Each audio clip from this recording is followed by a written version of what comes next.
ஏன்னு கேட்டீங்கன்னா, எம்ஜிஆருடைய பாடல்களும் நடிகர் திலகம் சிவாஜி கணேசனுடைய பாடல்களும் நம்மோடு ஒன்றியது.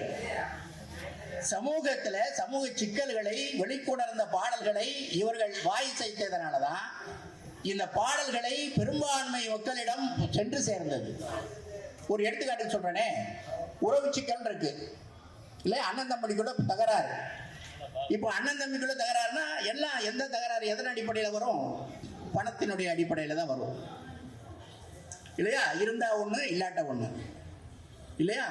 அப்போ அண்ணன் தம்பிக்குள்ளேயே இப்படி ஒரு சிக்கல் வருகிற போது இந்த சிக்கலை பற்றிய கண்ணதாசனுடைய பாடலை டிஎம்எஸ் இசைக்கிறார். யார் வாயசைக்கிறது? நடிகர் திலகம் வாயசைக்கிறார். அப்போ இப்படி ஒரு சிக்கல் இருக்கிற எல்லா குடும்பத்து உறுப்பினர்களுமே அது நம்ம வீட்டில் நடப்பது போல உணர்ந்து அந்த பாடல்களை ரசிக்கிற பொழுது அவர்களை அறியாமலேயே அவர்கள் டிஎம்எஸ் ஐயாவினுடைய ரசிகர்களாக ஆகிவிடுகிறார். இதனாலதான் டிஎம்எஸ் வெற்றி பெரிய வெற்றி எப்படின்னு சொன்னா, டிஎம்எஸ் பெயர் மறைந்து எம்ஜிஆர் சிவாஜி பாடல்களாக ஆயிடுச்சு. என்ன என்ன குடும்ப சிக்கல்? படம் இருந்தா தானே.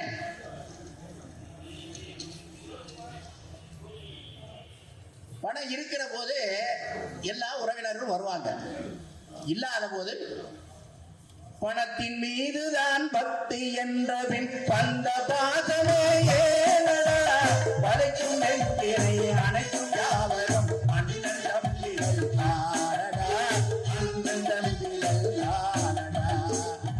பிள்ளை தோழிக்கு கட்டி சேவலை கட்டி வைத்தாரடா, 8 குஞ்சுகள் பெற்றெடுத்தவுடன் சோறு போட்டவன் யாரடா, சோறு போட்டவன் யாரடா.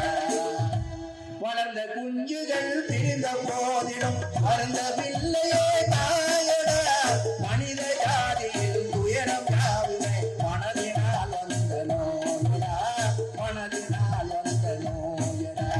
மனித ஜாதியில் துயரம் யாவுமே மனதினால் வந்த நோயடா. இதுக்கு வாயசைக்கிறார் பாருங்க. டிஎம்எஸ் எந்த உணர்ச்சியோடு தன்னுடைய பாடலை பாடுகிறாரோ அந்த உணர்ச்சியை அப்படியே கொண்டு வருவதில் தான் சிவாஜி கணேசனுடைய வெற்றி. அதான் அவருடைய நடிகர் திலகம். இப்போ பாரதியார் ஒரு பாட்டு பாடியிருக்கிறார், அச்சமில்லை அச்சமில்லை அற்பம் என்பதில்லைனா. இந்த பாட்டு எப்படி சொல்லணும்? அச்சமில்லை அச்சமில்லை அச்சம் என்பதில்லையே அப்படின்னு பாடினா தான் பாரதியார் பாடுறதுக்கு உயிர். அது இல்லாம அச்சமில்லை அச்சமில்லை அச்சமில்லை. பராசக்தியில கலைஞர் இப்ப வசனம் எழுதினாருங்க, கோயிலிலே குழப்பம் விளைவித்தேன், கோயில் கூடாது என்பதற்காக அல்ல, கோயில் கொடியவர்களின் கூடாரம் ஆகிவிடக் கூடாது என்பதற்காக அப்படின்னு வசனம் எழுதினார். அதை சிவாஜி கணேசன் பேசினா எப்படி பேசணும்? கோயில் குழப்பம் விளைவித்தேன், கோயில் கொடியவர்களின் கூடாரம் என்பதற்காக அல்ல அப்படின்னு பேசினார்னா என்ன? மக்களை போய் சேராது. அப்ப எந்த உணர்வோடு எந்த உணர்வை உள்வாங்கி அந்த வசனம் எழுதப்பட்டதோ அந்த வசனத்தை அப்படியே உள்வாங்கி அதே உணர்ச்சியோடு வெளிப்படுத்துகிற போதுதான் அந்த வசனம் மக்களிடையே சென்றடையும். கோயிலிலே குழப்பம் விளைவித்தேன், கோயில் கூடாது என்பதற்காக அல்ல, கோயில் கொடியவர்களின் கூடாரமாகிவிடக் கூடாது என்பதற்காக. பூசாரியை தாக்கினேன், அவன் பக்தன் என்பதற்காக அல்ல, பக்தி பகல் தேசமாக மாறிவிடக் கூடாது என்பதற்காக. இப்படி வசனம் பேசணும்.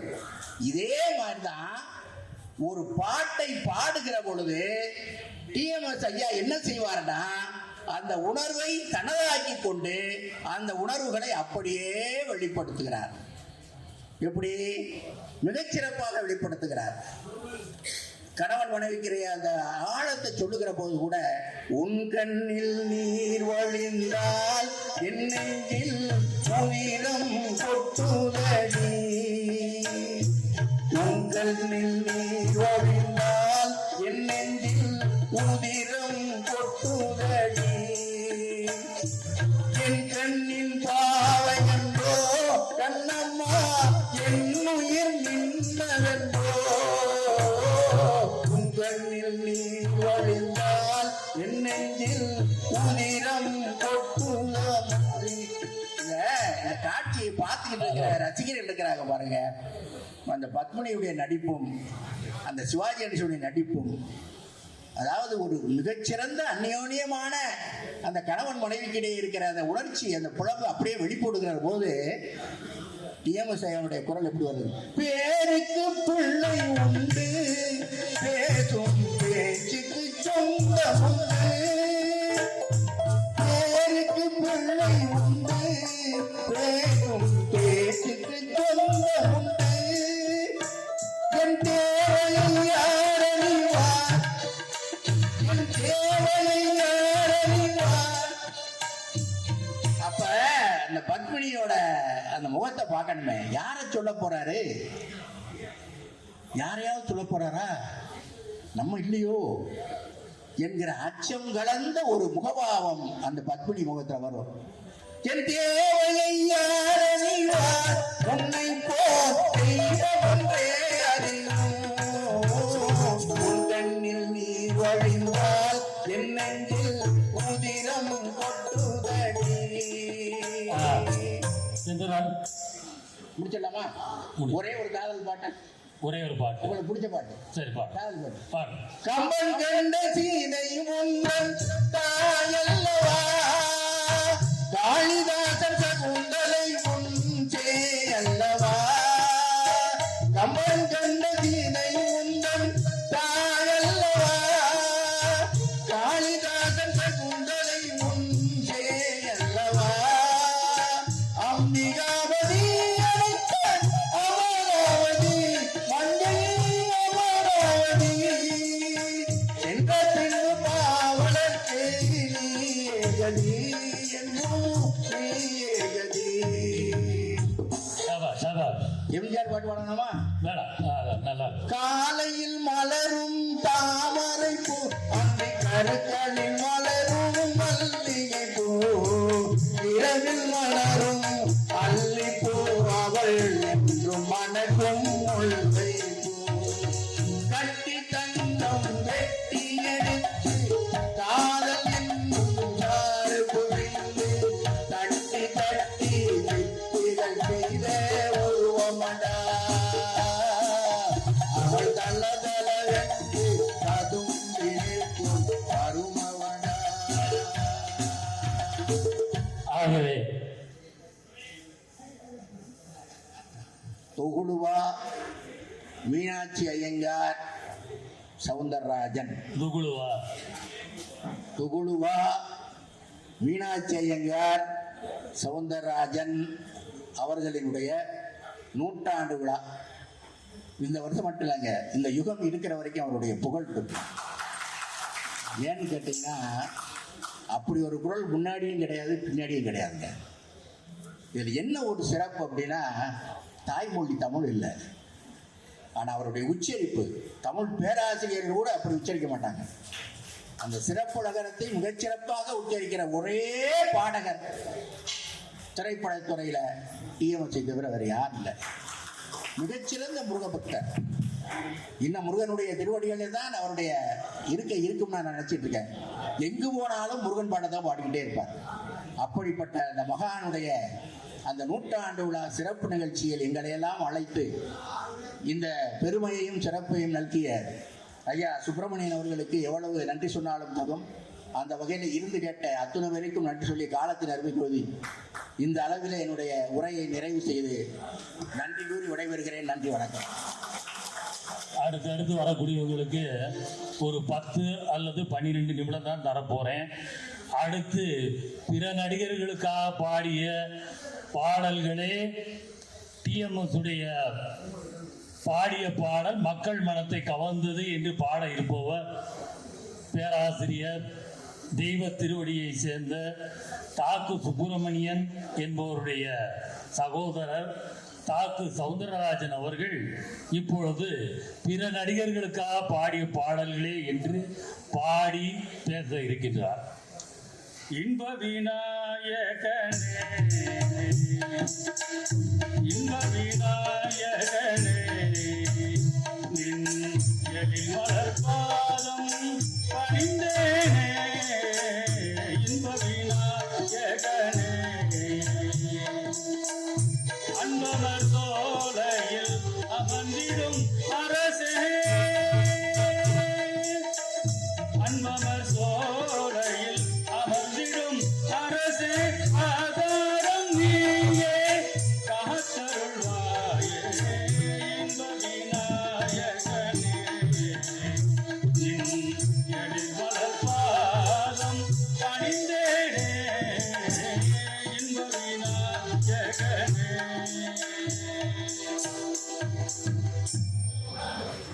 நடிப்பிசை திலகம், நவரச திலகம், நடிப்பிசை நாயகர் எங்கள் வனத்திற்குரிய ஐயா நடுவர் பெருமான் அவர்களே, திரளாக குழுமிருக்கக்கூடிய பெரியோர்களே, தாய்மார்களே, பட்டிமன்றத்திலே பாட்டு மன்றத்திலே பங்கேற்றிருக்கக்கூடிய அறிஞர் பெருமக்களே, ஒரு சகாப்தத்திற்குரிய வரலாற்றை படைத்திருக்கக்கூடிய TMS ஐயா அவர்களுடைய நூற்றாண்டு விழா அருமையான இந்த நிகழ்விலே பொழுதோடு பேசி பேசி பழகின எங்களுக்கு ஒரு மாறுதல் முயற்சியாக பாட்டு மன்றமாக கொடுத்திருக்கிறார் மதிப்பிற்குரிய நம்முடைய சுப்பிரமணியன் அவர்கள். எப்படி அவர் நடுவர் இப்படி பாடுவார்னு சொல்லி கேட்டதில்லை. என்ன நடிக்கிறாரு, பாடுறாரு, டான்ஸ் ஆடுறாரு, இயல் இசை நாடகம் ஒருங்கே பெற்றிருக்கக்கூடிய நடுவர் இந்த பட்டிமன்றத்துக்கு சரியான ஒரு ஆள். இந்த திரும்ப திரும்ப கைதட்டு தங்கத்தட்டு வெள்ளித்தட்டா கேட்டோம், கைதட்டு தானே கேட்கிறோம். உங்கள்ட்ட எதுவும் பணம் தங்கத்தட்டு கேட்டோமா, வெள்ளித்தட்டு கேட்டோமா, கைதட்டு. எனக்கு TMS அவர்களுடைய அந்த 3 எழுத்தை எதிர்கட்சி தலைவர் அவர்கள், எதிரணி தலைவர் நம்முடைய மதிப்பிற்கு அண்ணன் செந்தூரன் அவர்கள் தொகுழுவா மீனாட்சி ஐயங்கார் சவுந்தரராஜன் சொல்லிட்டு போனார் இல்லையா. நான் சொல்றது T stands for தியாகராஜ சுவாமிகள், M stands for Muthuswami Dikshitar, S stands for Subbaiah Babu. அப்படி மும்மூர்த்திகளுடைய உருவத்திலே உற்பத்தியானவர் TMS. முத்துசுவாமி தீட்சிதர், அவர் தியாகராஜ பாகவதர், தியாகராஜ சுவாமிகள், தியாகராஜ பாகவதர் இல்லை, தியாகராஜ சுவாமிகள். ராமன் மேலே ஏறக்கணக்கான தெலுங்கு கீர்த்தனைகளை பாடியவர். அவர்களுடைய 3 பேருடைய உருவத்தை தான் TMS என்று வைத்திருக்கிறார்கள். பட்டிமன்றத்துக்கு தலைப்பை மறுபடியும் நாம் நினைவுபடுத்த விரும்புகிறேன். அதில் நடுவரும் கொஞ்சம் கூட்டு சேர்ந்துக்கிட்டார் எங்க எதிர்கட்சி அணித்தலைவரோட. இறைவனத்துக்கு பாடுறியா, சும்மா பாடுறியா, என்ன அர்த்தம் கேள்வி? மக்களுடைய மனதை கவருதுங்கிற போது அவரை கவர்ந்ததுனால தானே அந்த பாட்டை பாடுறாரு, இல்லைன்னா பாடுவாரா? அவர் பாடுதா ஜெமினி கணேசனுக்காக TMS ஐயா பாடினத அவர் ஓயாம எல்லா பட்டிமன்றத்திலும் இதையே பாடிக்கிட்டு இருப்பாரு. கட்சி மாறி இன்னைக்கு உட்கார்ந்து இருக்காரு, அவ்வளவுதான், வேற ஒண்ணும் இல்லை. அசோகனுக்காக வேண்டி ஒரு பாட்டை பாடுறாரு TMS ஐயா. 100 முறை பிறந்தாலும் 100 முறை இறந்தாலும் உனை பிரிந்து வெகு தூரம் நான் ஒரு நாளும் போவதில்லை. உலகத்தின் கண்களிலே உருவங்கள் மறைந்தாலும் ஒன்றான உள்ளங்கள் ஒரு நாளும் மறைவதில்லை. 1000 பார்வையிலே உன் பார்வையை நான் அறிவேன், உன் காலடி ஓசையிலே உன் காதலை நான் அறிவேன். 1000 பார்வையிலே உன் பார்வையை நான் அறிவேன். நிறைய பெண்கள் சுற்றி உட்கார்ந்து இருக்காங்க. இவருக்கு காதலி அங்கே மாத்திரம் இருக்க. இத்தனை பேருடைய பார்வையிலே அந்த காதலுடைய பார்வையை மாத்திரம் தெரிந்து கொள்வேன்.